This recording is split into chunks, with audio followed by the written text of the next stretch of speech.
All right, it is 7:03, time to call this meeting of the Police and Fire Committee to order. Let's stand for the pledge. What? Sure. I thought I'm the new chair. Taking over my meeting. You can do it. What time is it? 7:03, go. Okay, 7:04. We're gonna call this meeting to order. It's actually 7:01. That's okay. I just want to be different than Tony. Are we doing Pledge of Allegiance on our committee meetings? We can. Oh, okay. I don't think we normally do. Okay, go ahead. Alright, so, all right, so do either one of you have time commitments? Do one of you want to go first or? I think Harry's would probably be the quickest one unless you don't want to go first. All right. No, my probably shorter. Go ahead, Harry. For those of you who don't know, right now our first out engine is in Cummins, at Cummins in Columbus for repair.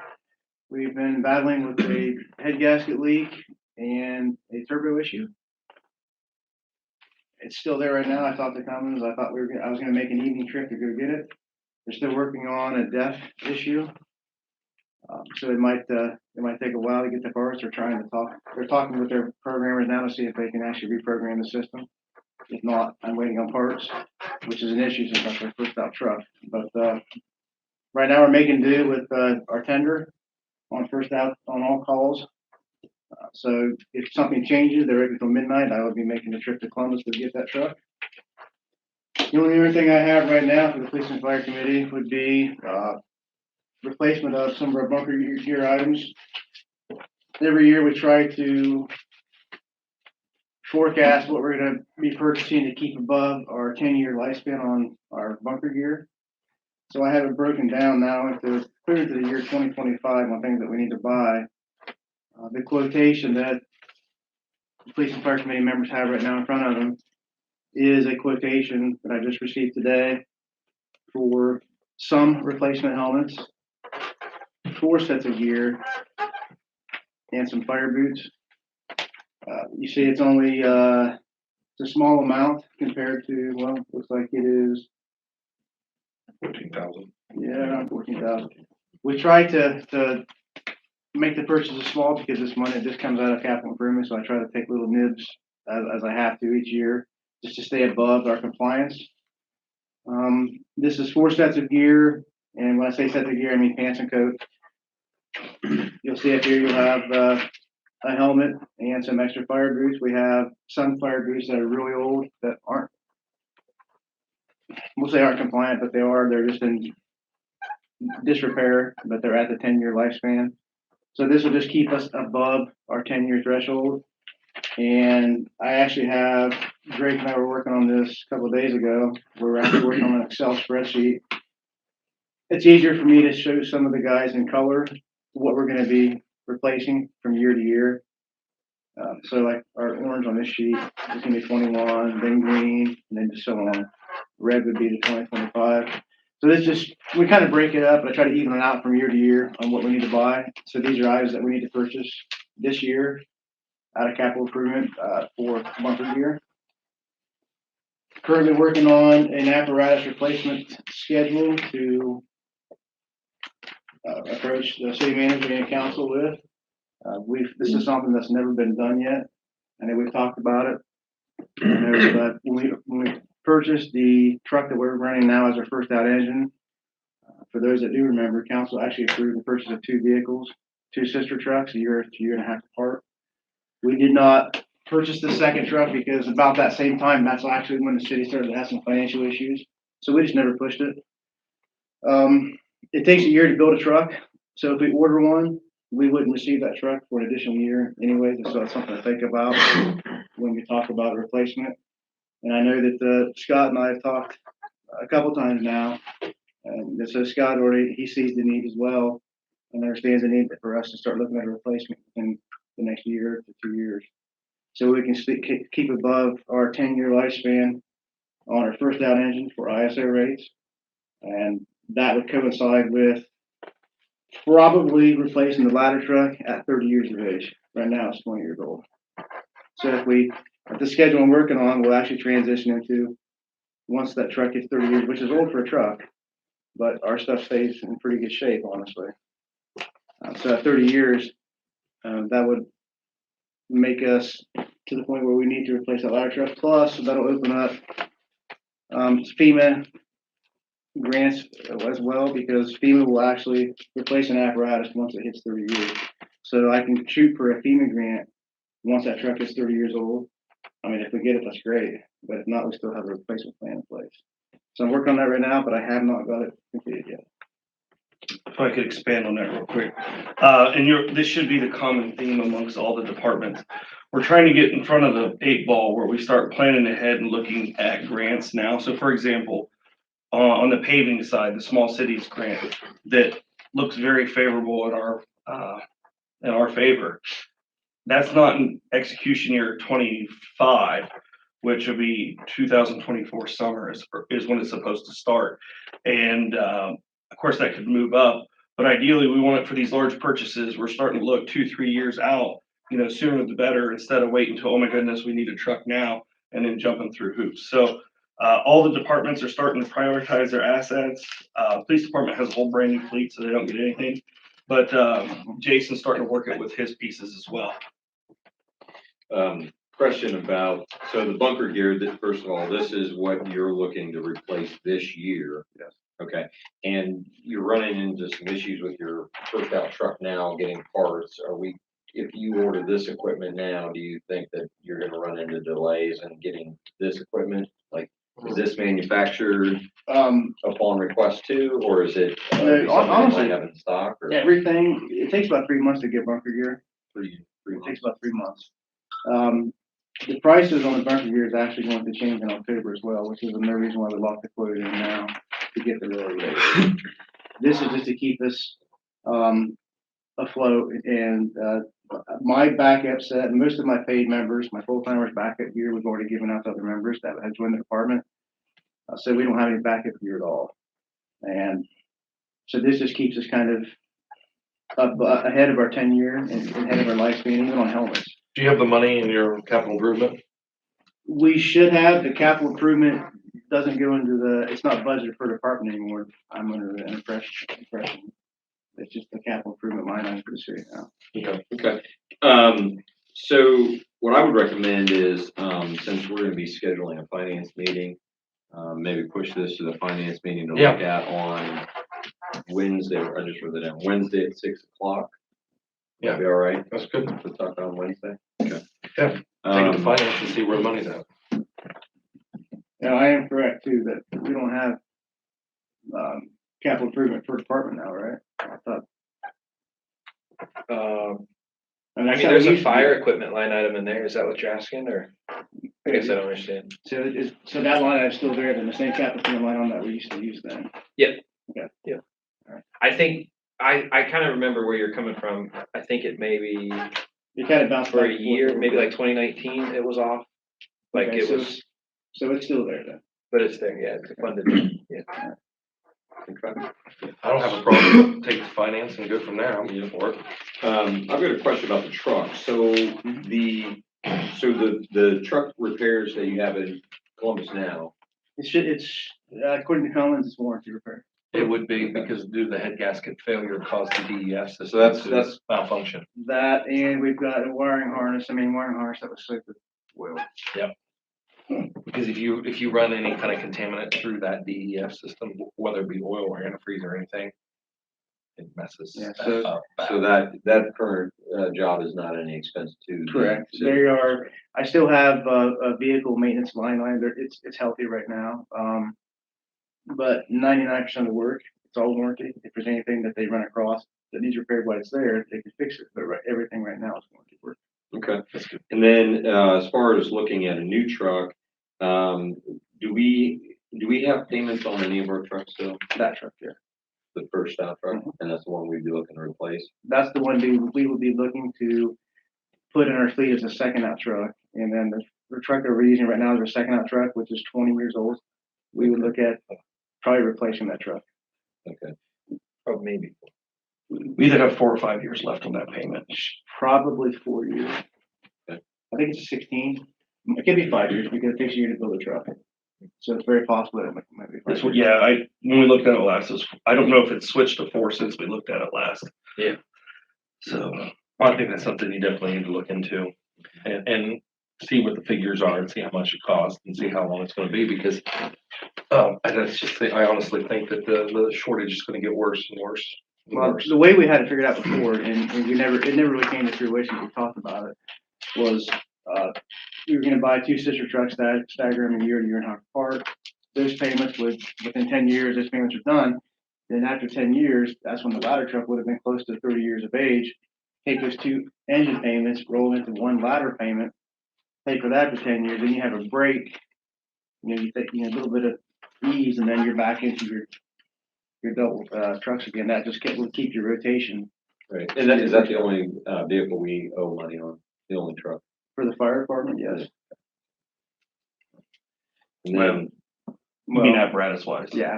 yes, Okay. right, yep.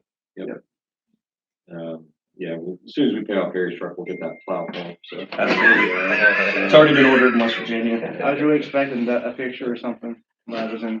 Oh, that would be funny, wouldn't it? He'd take a picture of his truck with the plow on it. I while he's was, on they wouldn't vacation. do I was that. expecting- I was trying to get them to do it for Drake was a chicken. Gotta take that topper off, get the salt spreader in the back. Okay. That's really all I have.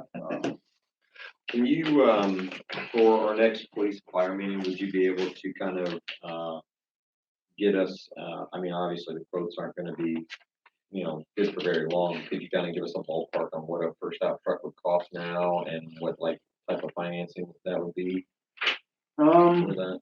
Ballpark it, yeah. I can get some stuff Okay. together and give you guys a good idea. Yeah. I know that to give you an idea how much the price changes from year to year, the ladder truck was $450,000 or $500,000. The replacement on that truck right now was 1.2 million Mhm, to replace that truck with a new one. mhm. So it's a lot. I mean, Yeah, we that's why we spec'd out the engine that we have now. That was a $650,000 engine for neighboring apartments that had similar truck. We spec'd it and then started putting equipment in that truck ourselves for the next 2 weeks. And we got the truck down to $100,000. The only thing, can I add one thing?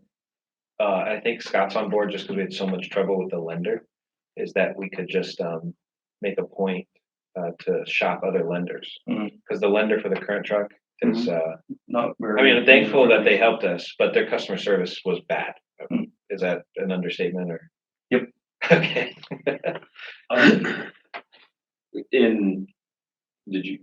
was just gonna ask if it would be possible to ask around to the other chiefs and some Google searching to see what kind of grants are out there that we can go after.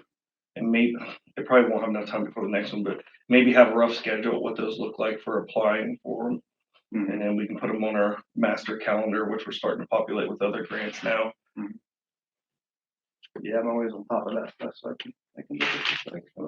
and then, so I think this will be my last question for you here is, the first out truck, priority wise, is that our number one priority over, a squad? Were we looking at a squad? Is that what we're looking? We were looking at some squad stuff too. We have a squad now. We have a squad. So we're not looking to replace that. Correct. We have a I know we want squad. to expand our services. Correct. We're looking at expansion of services. We've got the squad, we've got the equipment in the squad. 99% of the equipment is already purchased. The thing with starting an EMS transport service is going to be our manpower. So that's what we're gonna have to offset. Because we'll have to dedicate those crew members to that. To that squad. Okay, all We right. do so have that that's- equipment and Well, I was thinking like truck wise, if we need vehicle wise. it's something that we were looking at. But I think to get started and start the process, I think we have enough to get rolling now. We just need to worry about the manpower. Okay. And that's something that I know we've talked about that for a couple of years. And we're slowly trying to get more equipment and training and certifications to that level.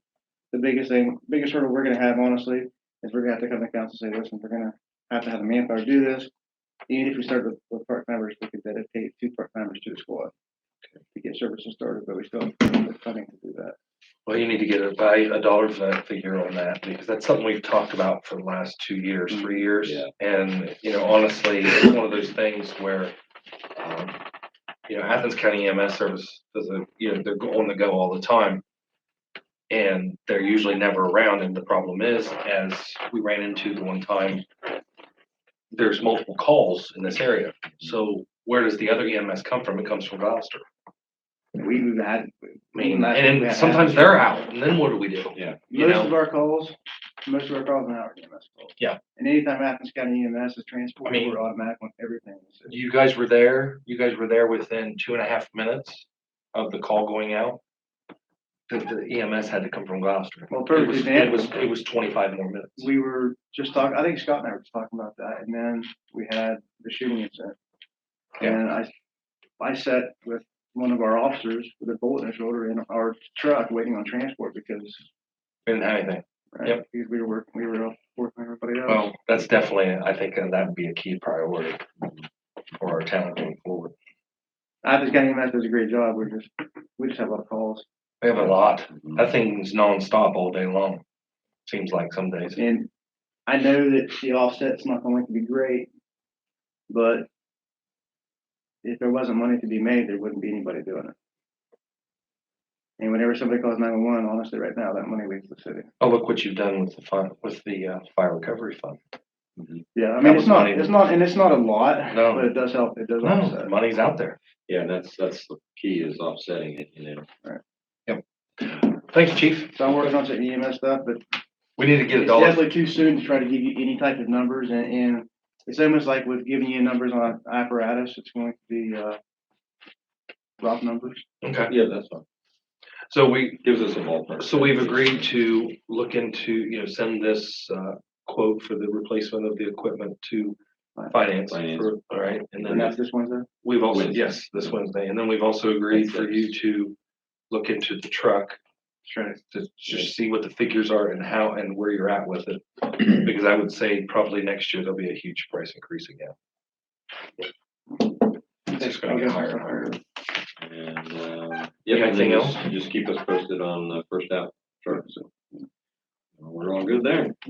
One more quick question, Harry, for, big buy. So I know we talked about the gear. And I know our SCBA's are still far from their shelf life. We talked about the truck. You just got the hose. Is there anything else coming to the end of its shelf life? I don't know what the status of our ladders are or. We're pretty good on ladders right now. The ladder truck, like I said, you know, it's a 99, 2000, both those trucks are bought at the same time. That's why they're the same. They were only a year apart. Our extractor, our gear washer is down. I did have a company that looks at the Unimax or that works on Unimax look at it. They said the main controller board was bad, $1,300 board. They're supposed to be sending me a quote on the board and replacement of the extractor. That way I can just, obviously I know which one's gonna be cheaper. But I still Well, wanted the documentation. give me the part number to it because we're a Speed Queen dealer and Speed Queen makes that. Okay. Speed Queen does make that extractor. That is made by Alliance Laundry Corporation is who makes that. Okay. Right. So I if have you got the get, quote, so I'll go ahead. if you get the part number off that quote and you give it to me, I can see what I can get it because we are an authorized. I'll try to make contact with them in the morning. Yeah. And get that part number. Well, everybody always says it's the main board. Thank you for your donation.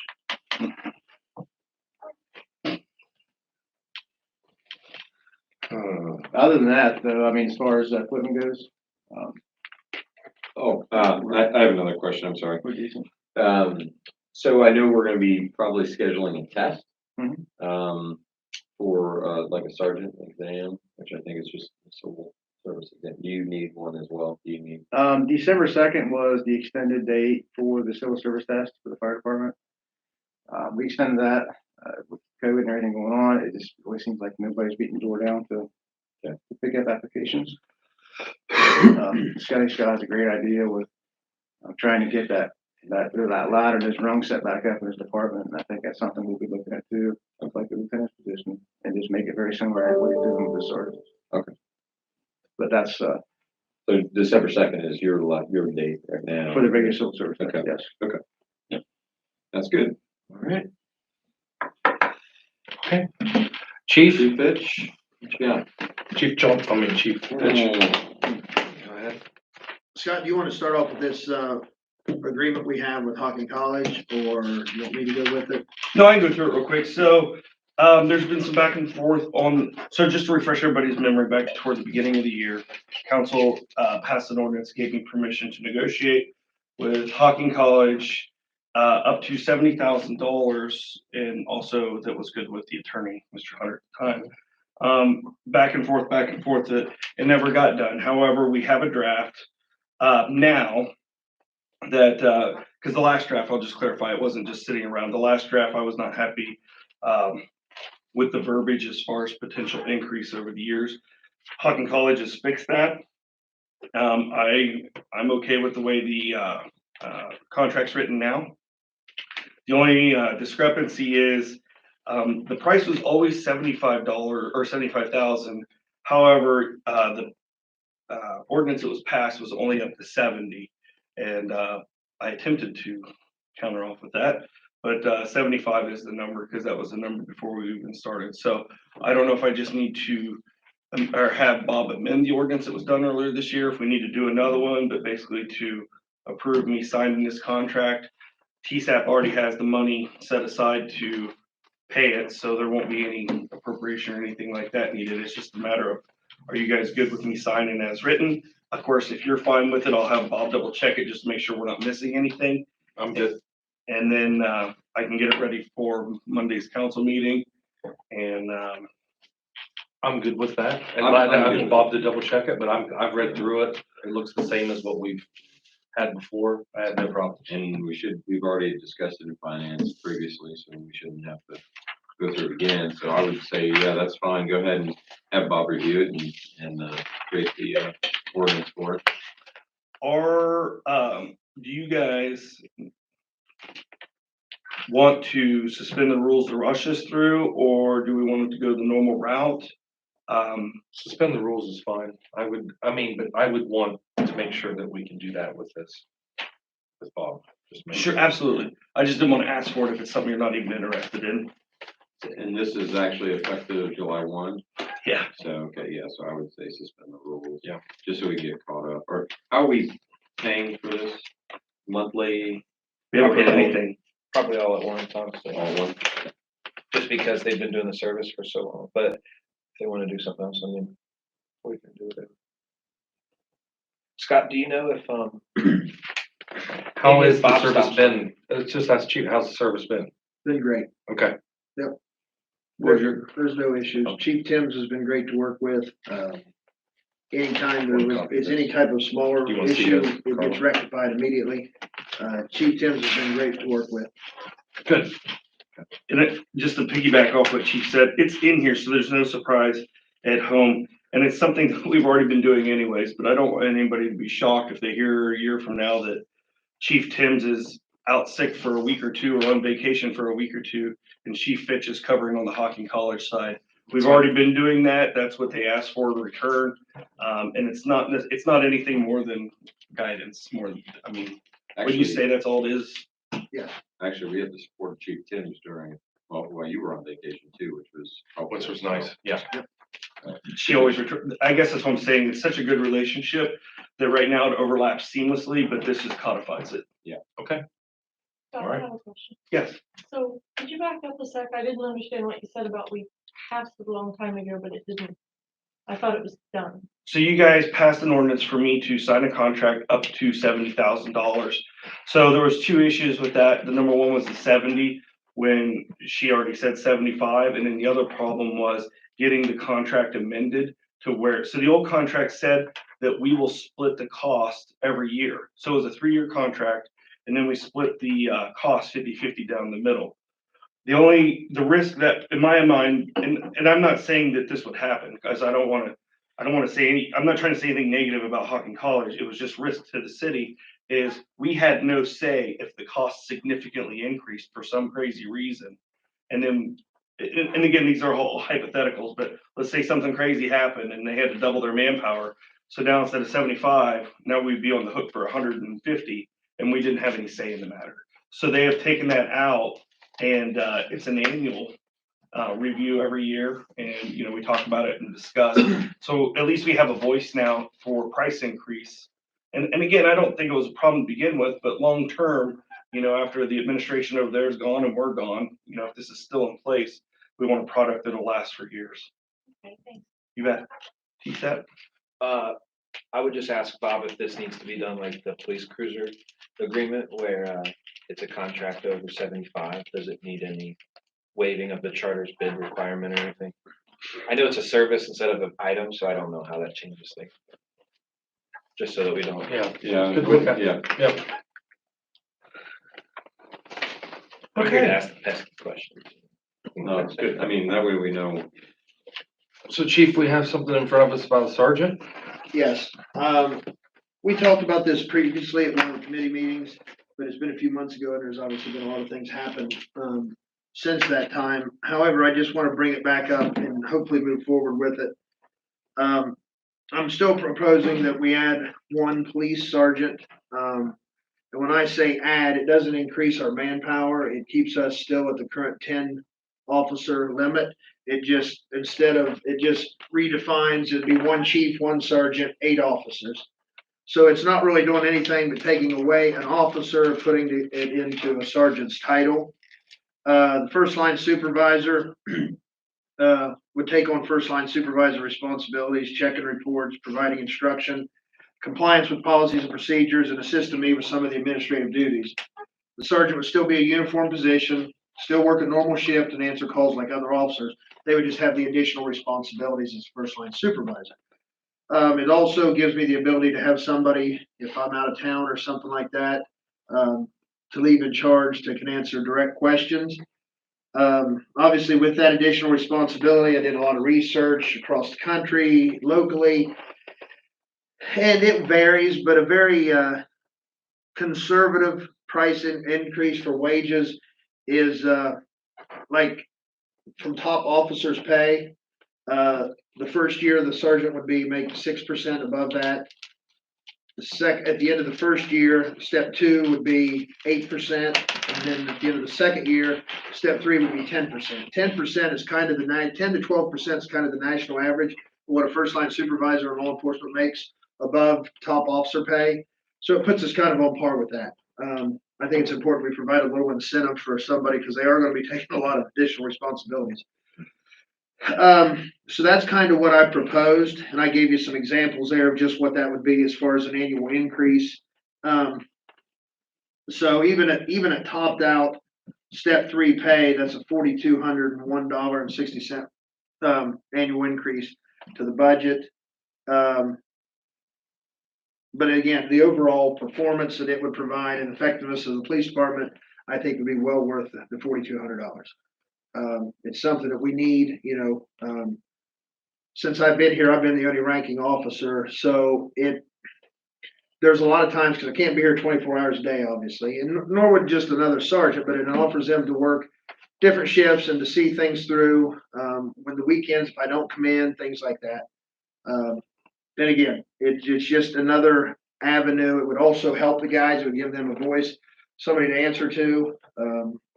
Not that I mind the calls and not that they would stop, but again, it provides an additional step for our officers to strive to do. Because in a perfect world, I'd like to have 2 sergeants, but right now I'm just proposing 1. And then ultimately maybe have a second one that works days, ones that work nights, so that way we can have 2 supervisors. That's what my growth potential plan is for the future. But for right now, I'd just like to create a sergeant's position. We had those going into 2 sergeant's positions previously, but in the last negotiation of the contracts, because there wasn't anybody in that position, we basically dropped those from the union contract. So it would also have to be something that we would get with the union as far as wages. We off the record tentatively talked about this. I think this will be more than acceptable. I don't anticipate that being any fight. It would just be an addendum, like a MOU to the current contract that it is. Really, I don't anticipate that being an issue whatsoever. So it's just a matter of just getting it done, I guess. So that's the first issue that I wanted to bring up. And then, besides the annual increase in salary, then this also impacts, the pension and anything else, Taylor? when you say impacts, do you mean as far as cost will change or? cost to the city. I mean, it'll still be OPERS, so if there's any, Now, this will be full-time, right? So it's not over, is it? Yeah. oh, OPNF, I'm sorry, OPNF, I'm on your OPNF. next topic, Yeah. sorry, sergeants.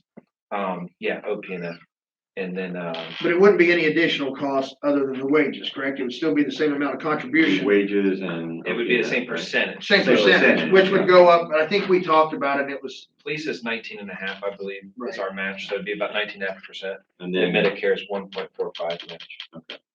Sorry, I was a step behind you. so besides that, there's no other additional expense than just those percentage increases that we would have. I couldn't imagine, besides just, probably a change in decoration as far as uniform or something. already have those.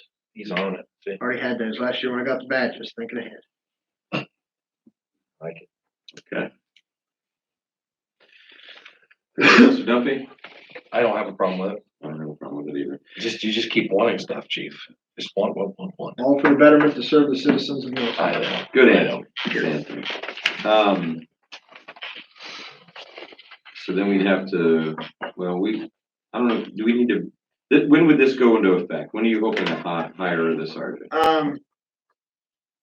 Well, it's gonna be with, and I spoke with Becky, it's just a matter of getting a time for the, civil service exam set up. We have one scheduled December 2nd. Right, and I think what we'd like to do is have one scheduled, I mean, they won't do them the same night. So maybe that same week, I think it's easier that way, if they could do it the night before, night after, I don't know what day of the week that falls on. Okay. But I'd like to have it right around then. They broached the idea with them, they just haven't set anything in stone, cause I was just kind of waiting on the green light. But they sound receptive to the idea of doing it that week, unless something's changed in the interim. And again, it would consist of just similar to what we did with officers.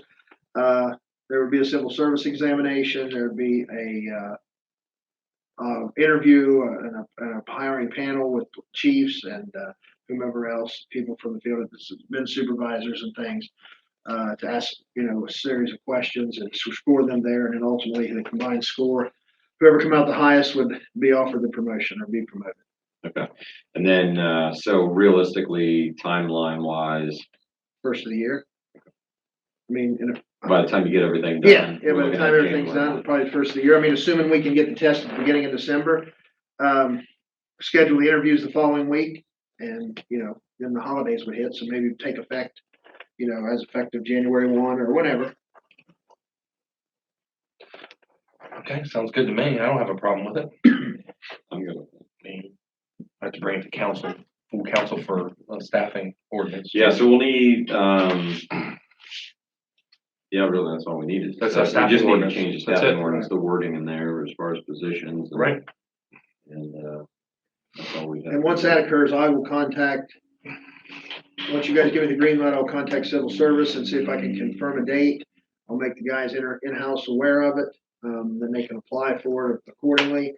And I'll also get with the union representative and the union attorney and start, I don't want to say negotiating, but Scott and I will talk to them about, what we're proposing and, nothing else. When we talked about it during the initial negotiation, they're not going to get any additional benefits other than pay was the only thing that they had to be negotiated. And we kind of mentioned the 6, 8, 10, and they seemed, he said that's very fair, that's standard. So again, I don't anticipate problems. Okay, Sounds great. all right, so if we can have Bob write up, Write up an ordinance for that and bring it to full council. okay?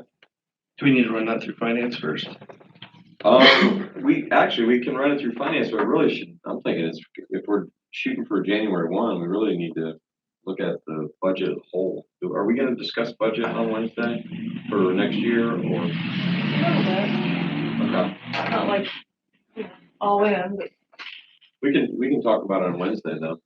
We can talk about it. Or what about 90% there? To what? Budget done? No? We're earlier than that.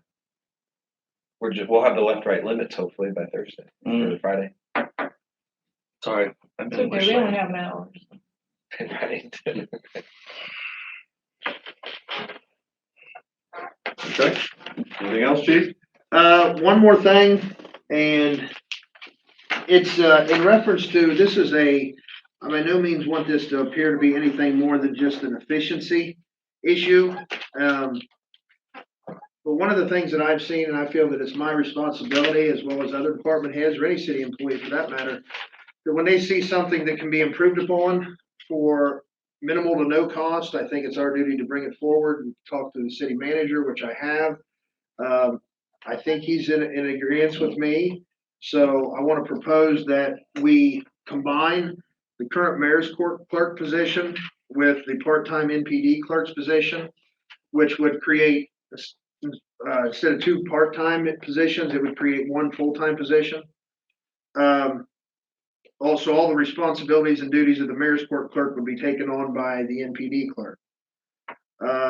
Two reasons for this idea is, ultimately it'd be a cost, I think, saving measure. It'd be more, second most important reason would be the change is in efficiency and accuracy. Current NPD clerk is intimately familiar with all the NPD cases. 90% of the cases in mayor's court are NPD cases. So this would more effectively utilize the resources due to the NPD clerk already being familiar with all the cases. She already has copies of the charges, tickets, citations, parking tickets, and has the responsibility of tracking the cases until they're adjudicated currently. So there really wouldn't be that much additional work for her to do the mayor's court. It would the only thing additional added responsibilities would be appearing in mayor's court and the paperwork for filing operator's license blocks with the BMV. And some accounting work that would be done. The NPD clerk would also report to the city auditor to be accountable. Oh, well, this was my proposal.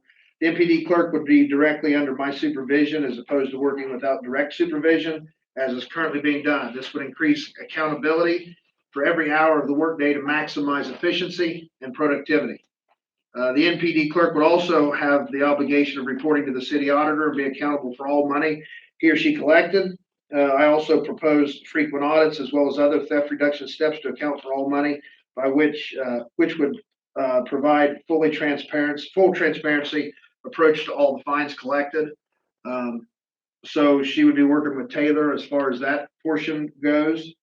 It would allow the officers to continue to give the NPD clerk all the charges and tickets as opposed to sliding them under the mayor's clerk's door and getting lost, which has occurred multiple times. Officers would also know the exact hours of the NPD clerk as opposed to the mayor's court clerk, which would eliminate us trying to track down the mayor's court clerk. It would be an efficiency issue. Half the people that come into this town hall already come to the police department attempting to pay the fines. They already come to our window because we're conveniently located. So that would eliminate us walking somebody down here or tracking down the current clerk to find out so they can pay a fine. This is obviously we're more, like I said, I think we're more conveniently located as opposed to being in the back office of council chambers room. The current clerk works great with the auditor's office, works great with the city manager's office and all other departments.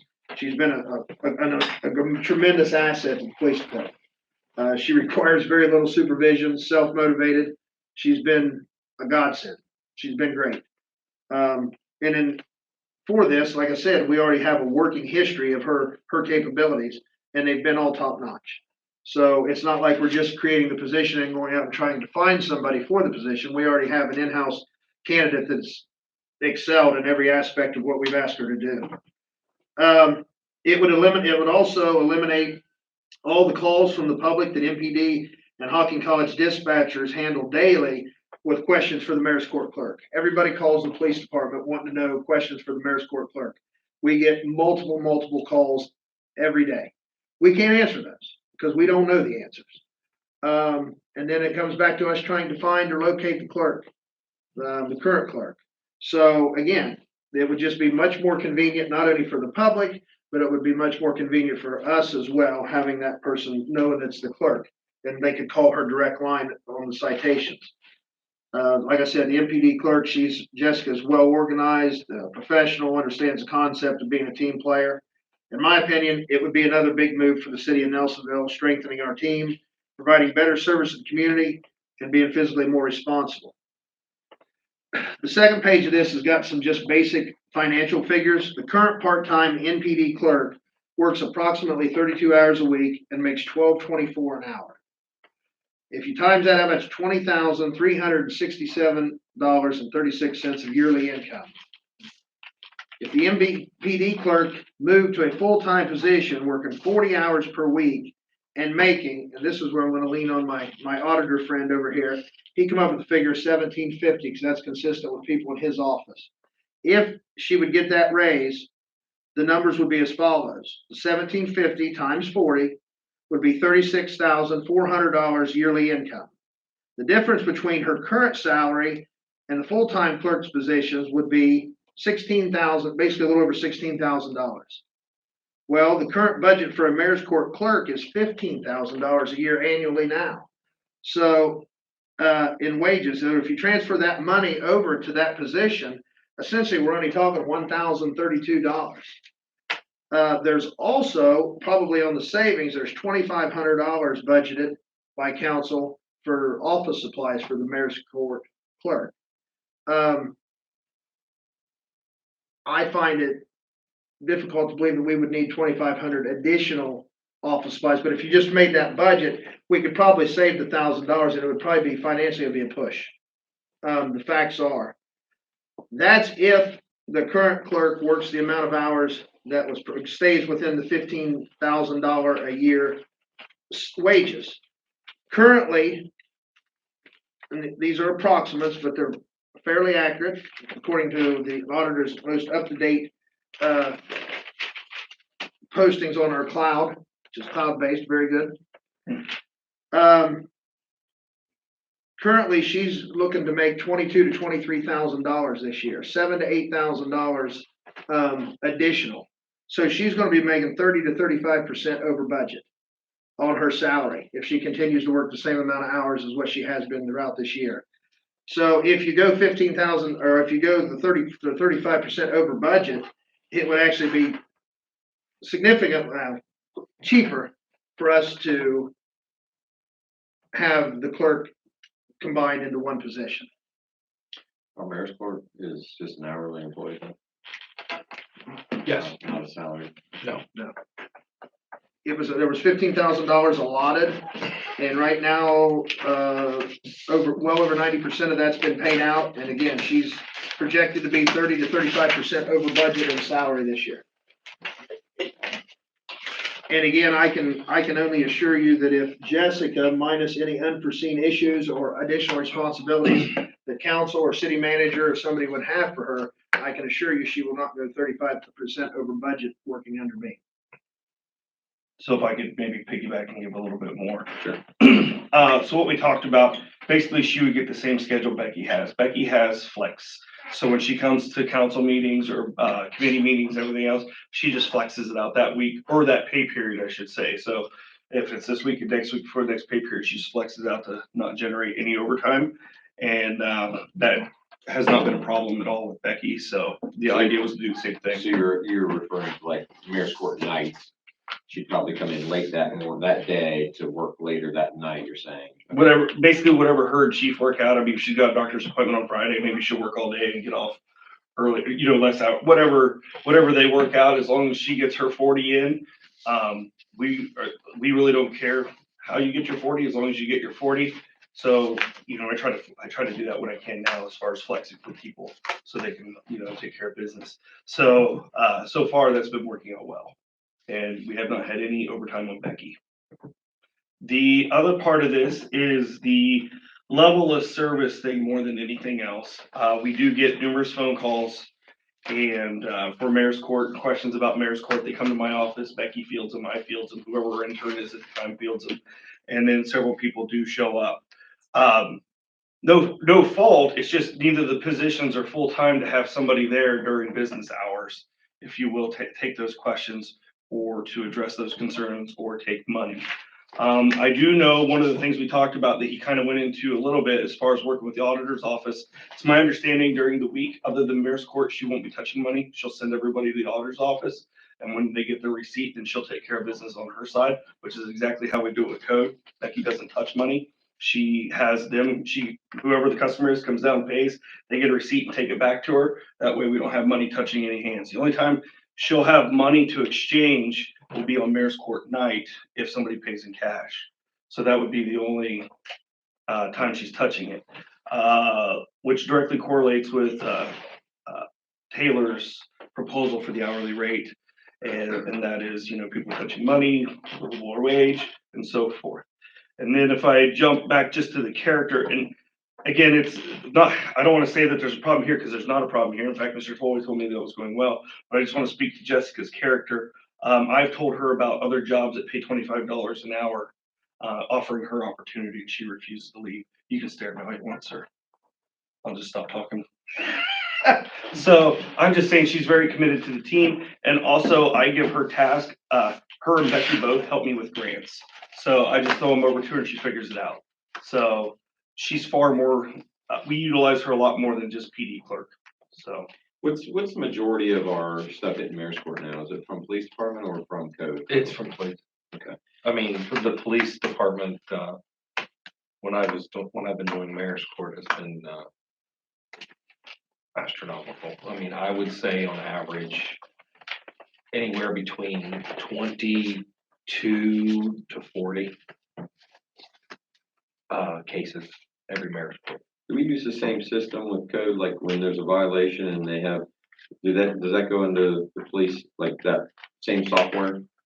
Can you guys see that also? No. No, They use the Baldwin Group software that was purchased last year, or this year. $12,000. Yep. Just a reminder. Thank you. So, and again, just from an efficiency standpoint, and this, and again, I don't mean to portray any negativity towards the current mayor's court clerk. This is just an efficiency issue for my department. Jessica has all the cases. And with the majority, the overwhelming majority of mayor's court cases are already PD cases. When somebody calls about a name, be it for mayor's court or police department, she already knows that name.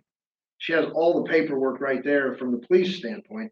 If she had the mayor's, to me, it just makes sense from an efficiency standpoint to where she's going to be able to, and I say this with a lot of assurance, in 8 to 10 hours per week, which would be her additional hours per week, she's going to be able to do, because of her previous knowledge, what's taking 32 plus hours a week now for another person to do. And to me, that's just good business. If you can reduce that volume of hours, and it's not a financial consideration, to me, it's again, I feel obligated to bring it forward. Getting rid of duplication. Yeah, absolutely. There's lots of duplication and under the current system. And is this, and the wage that evidently the auditor came up with, is that, what's like average for that industry or for that position, or?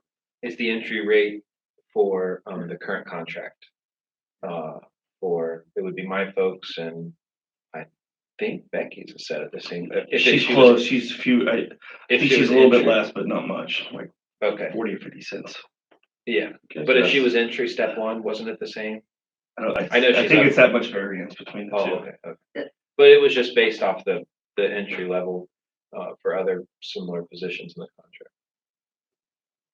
And I checked with some other departments of similar size, and that 1750 is actually a little less than what most, like police department clerks and stuff would be hired. So it's not higher by any means. It's, if anything, it's on the lower or underpaid, if you will. Correct. Okay, well, I would, one thing I would do is bring it Wednesday to the finance to make sure that the monies are there and where it's at, and Can we have Bob, I know we talked about it last time with our previous attorney, but I don't think it ever really got answered. Can we just verify regarding the charter? I know I personally read the charter in it, but I'm not an attorney, so. Right. Yeah, As long as that position's not in the charter, can we Right. just make sure that we can? Didn't we confirm that? Yes. You and I read it, and or Fitch or something. Yeah, there was a reading of it, but We can it's get probably Bob's statement smart to too. check. Bob unofficially concurred, but he didn't rule an official ruling. You got that then? You get that from him? Can we, Yeah. yeah, can we see if we can get that before Wednesday? And I don't know, again, I'm just proposing, I don't know, would that, because you already talked about a staffing ordinance, would that also be, if that goes through, would that be part of the staffing ordinance that would need to be Ooh, that's changed? a good question. So, because, yeah, that's the, She's on her own ordinance right now she's on her own ordinance. because she's not a police officer per se. Yeah. I've seen staffing ordinances though with the mayor's court clerk on it. Okay. Yeah, Like Susan's on some of them. so that would It's be, probably the- smart. That'd be another Bob question. that would be another Bob question of how we need to do the staffing ordinance for that, if it ends up on the police department side, if it's the mayor's court clerk position, Oh, I see. so, And I just wanted, I mean, not that it matters to me where, yeah, I just wanna make sure it gets done Right. properly, Right. you know, if we move forward with it, so. Okay. Yeah, Bob can look into that, that'd be great. So, all right, anything else, chief? no, sir. I think, Mr. Duffy, I'm good. Chief, anything else? Did you think of anything over there? Okay. I got Mr. Frank? two things. Okay, we're done. All right, so, And I don't know, I'm Do you gonna, hear something? I'm gonna bring it here because this falls under the emergency management umbrella. Excuse me. Heard that noise before. Yes. I'm sorry, Mr. Frank. Go Yes, ahead. sir. Yeah. So the topic, doesn't fall pretty under any of our, committees that I can tell. So I'm bringing it to this one first because it would fall under an emergency management umbrella. And this is the closest we got to emergency management, and that is a cofferdam.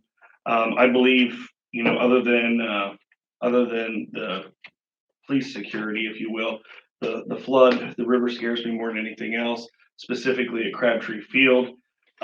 Nobody wants to get rid of the trees. I get that, but it's a major hazard.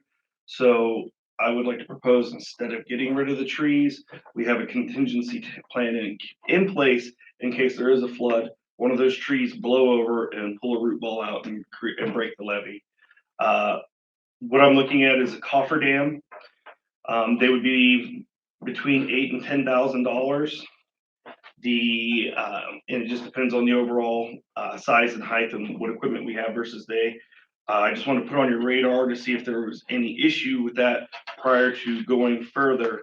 It would definitely be a capital purchase because it wouldn't be going anywhere. So what a cofferdam is, just for all those out there, basically a big, huge balloon, you know, like the tube balloons that they make all the things out of, but you fill it up with water in a flood event, and it stops the water from going through the hole. As long as the hole's smaller than the tube you buy, which should do for that situation. With that, You said it was 8,000 to 10,000, yes, sir. and so like, 8 to 10, is that one that big enough to like, say, cover Crabtree Field? It won't be the whole field. It'll be 80 feet long. So hypothetically, one or two blowouts side by side we could handle. As much as I would like to have a bigger one to save the whole thing, it gets too heavy and it's unmanageable for the equipment we have. So unless we bought several smaller ones, which again, they have their own limitations there. So as far as tying them together, instead of a solid piece, they just get too heavy for what we have and we can't manage it. So this is the max of our ability to manage now, weight wise for our equipment and what our guys can do.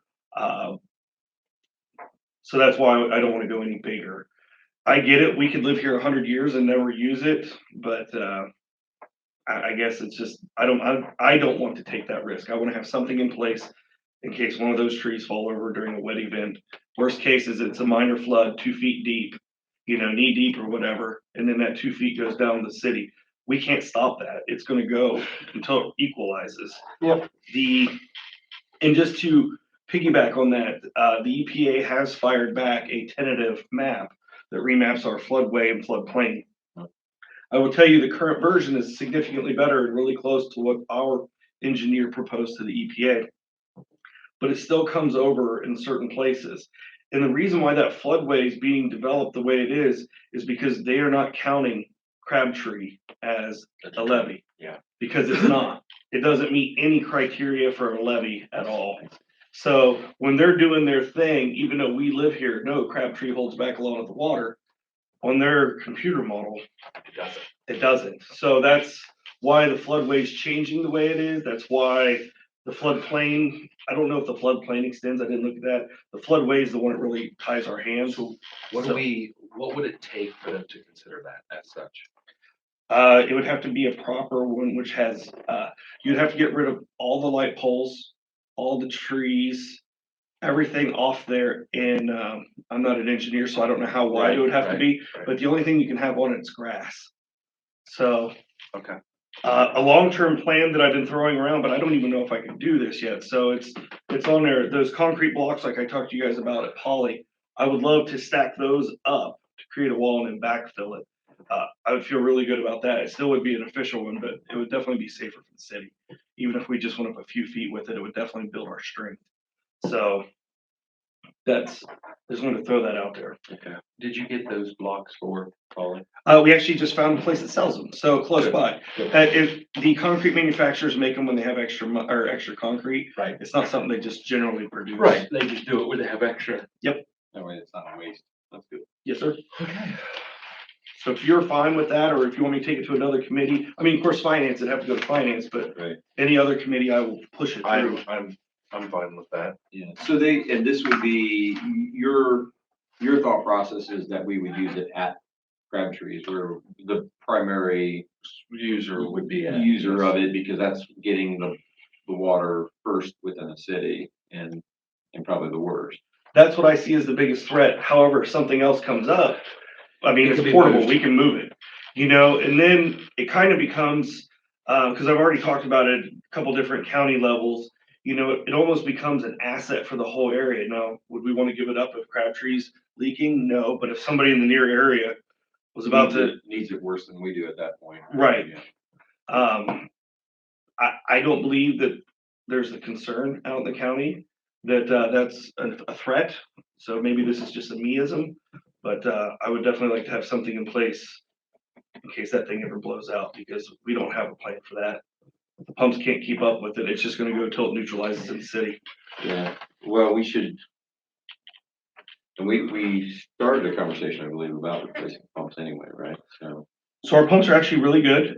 They've been maintained, or they've had maintenance done to them. Right now, we're at the part where, where you need to install the plugs for generators. Because right now there's no emergency backup. We currently have one generator that we could come over. We just need the quick connect plugs at all three stations. So if we ever lose power during a high water event, plug it in, we don't lose our capability. But having the plugs on the other one will give us the ability to contact other agencies to get one, or to go rent one in a short period of time to plug it in. So there'll be redundancies to every one of those. Right now, there's nothing. Power goes out, tree takes out the limb, we're screwed till power comes back on. Yeah, that's a problem. Okay, well, I think that should be, maybe what we should do is have a more comprehensive, like, emergency plan incorporating, something like this, coffer dam plus, our pumps, and, maybe for putting something like that in the budget for next year to start, Well, funny you say that. We've been talking about that, and I've already started talking to, the water plant's my biggest concern right now as far as city assets go. I know you want to go, I'm sorry. No, you're fine. Go. Come on. We're assessing the risk to the elevation of the plant versus the redundant systems versus the platform of the wells out in the field and where they're at. So currently, we're looking at all those to basically come up a risk management plan for City Hall, for the water plant. Not too much worried about the sewer plant, meaning kind of keeping an eye on it, but kind of not at the same time, because the new plant's fully out of the threat. So we're coming up with a whole plan across, because we got to worry about cyber attacks, physical security attacks, the water, any other crazy natural disasters that could happen around here, which, who knows?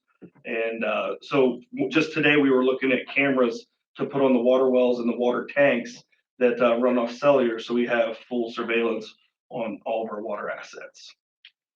So. Okay. is this something that you're looking to acquire recently, like, pretty soon? And my personal feelings, the faster that's here, the better I'll sleep, but at the same time, I understand it's a balance between money and, Is this something you wanna look at, well, if you ordered it, what's the quickest you're gonna get it anyway? I'll confirm that with you and an exact quote. All I have is the table he gave me. That's why I said 8 to 10, because shipping's variable. And I can get an exact quote and propose to you if you'd like, and email it out. Yeah, maybe have that ready for Wednesday, and then we'll talk about it too, because if we don't think we can pull it off in, with the other things on Wednesday, we can push it till next year's budget. Sure. Okay, and you said two things, was that one? That was one. Oh, and this one is just to put it out there. So, Chief Fitch and myself, it's kind of the same discussion I've talked about with Chief, Barber and now Chief Fitch. We're at that point where if you guys want to expand services, this is the time to do it. Now, what I mean by that is in the police department, our investigations are lacking. The guys have got the stops down, they've got they perfected, well, not perfected, but they were really close on the basic level of police services that we're providing to the city. The next level is investigations. And to create that environment where you did investigations, there would have to be another, so you got to do it two ways. You can do just an investigator, one single person, or if you put another one on there, you can balance that workload across a couple assets in conjunction with their normal police activities. So I just want to put it on your radar if that's something that the community and you guys want to do, if you want to start getting into the investigations where we start returning people's stuff to them. That needs to be on the radar. Same goes with emergency services and the EMS. That's what is the feelers out in the community, or what does council want to do? Because it'd take a minimum of two, correct me if I'm wrong, Chief. So you'd be looking at a minimum of two to take that leap into emergency services as well. So I just want to put that on all your radar to think about if you want to advance services, what's needed on the fire side, what's needed on the police side, and kind of what the basic requirements are as far as 2, 1, and if you got any questions, we can work through them. Could we possibly set up a survey on our webpage? We can do survey on anything. To, Yeah, you I know, don't know because about we the EMS don't have like services. everybody's email necessarily in the city, but could we set up a survey for, city services? Mhm. And kind of get a feeler out there, maybe give them a couple options on the police, on fire. Sounds good. Other thing in the city, that way people could, have some input. I'm for- Maybe there's something that we're not. I'm all for expanding the city services. I'm a firm believer in when you can contain or you do not have to rely on anyone else for services, you're much better off. And you're at kind of being at the will of others, which is fine, but not when it comes to safety services. So I'm all for it. And I'm sure Corey is. We just want to get an opinion of the public and see what they think. So I just want to start socializing earlier. That That's way, good. the more time you have under your belt, you can get feelers out there for what people want. And of course, we can have some Comes down to money. surveys. So and that's where it goes, really. And unfortunately, we can't do both. I Right. wish we could, but we So- can't do both right now. Yeah, I think it'll help, grow the city too as a whole. People will want to come, live here and so, It's because we painted the streets. Pavement. so, okay, all right. That's all I have. Anything else? Yes, sir. I have a question. Sure. Scott, I was just wondering if, you could tell me a little bit about, I guess you might call it safety protocols maybe and enforcement for the golf carts. As far as, we're just going right now, I mean, pretty much with the ORC as far as what we're doing as far as safety protocols with golf carts. And what is that? I'm sorry. What is that? Well, it's basically as long as it's not modified, like the ones that we've seen around town, I've not seen anything outside of what most people would define as a golf cart. The legal definition through the High Revised Code is kind of a generic version, if you will, of what is required of golf carts and things. But they can only, the ones that I've seen in town, they've all adhered to that. We've talked to a couple.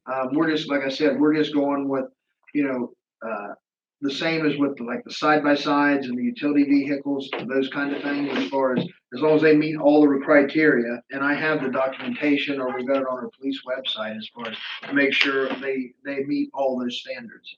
I guess just to save time, I'll just ask my question. So I was uptown the other day and I went around the square and I just wondered the safety on this. In the back, it looks like from the back seat to the end of that is like 12 inches, 18 inches at the most. Mhm.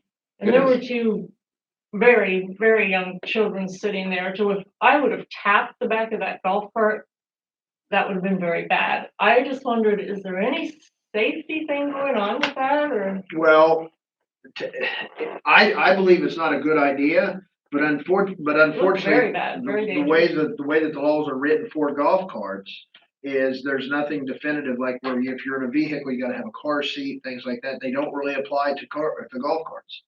So I understand what you're saying, but as far as the high revised code, it doesn't require, like if children under a certain age, remain in a car seat on golf carts. They kind of dispel that, if you will, because like the cities throughout Ohio where golf carts are kind of plentiful, unfortunately, you see that. Again, I don't personally believe it's the right decision as far as my parenting, but there's nothing, and now if they're hanging off the side or things, but if they're securely sitting in a seat, they still, There's no actual seat, I mean, Well- it was more like a bench, I guess. right, but I mean, what's designated as a seat, they're still within the confines, they're still adhering to the law. There's also, on the majority of those golf carts, there's actually seat belts too. I can tell you, because I have Yeah, one. usually they're lap belts. They're lap belts. There should be In the seat back? belts on the back, yes.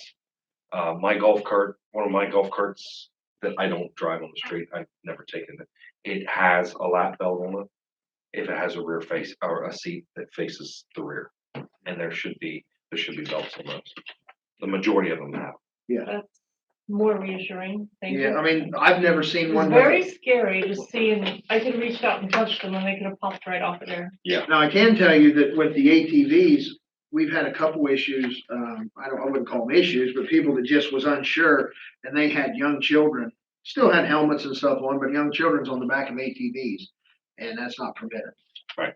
So we've stopped and we followed them home and told them that, this is your warning, don't, and I've seen both the ones that I know for a fact we've stopped multiple times, and there's been no children again. So it was just some of them, both of them said, I didn't know. So, All right, thank you. you're welcome. All right. Good. Anything else? Okay. I think that's it. So, we'll call the meeting to adjourn at 8:08. And that's it. Very good.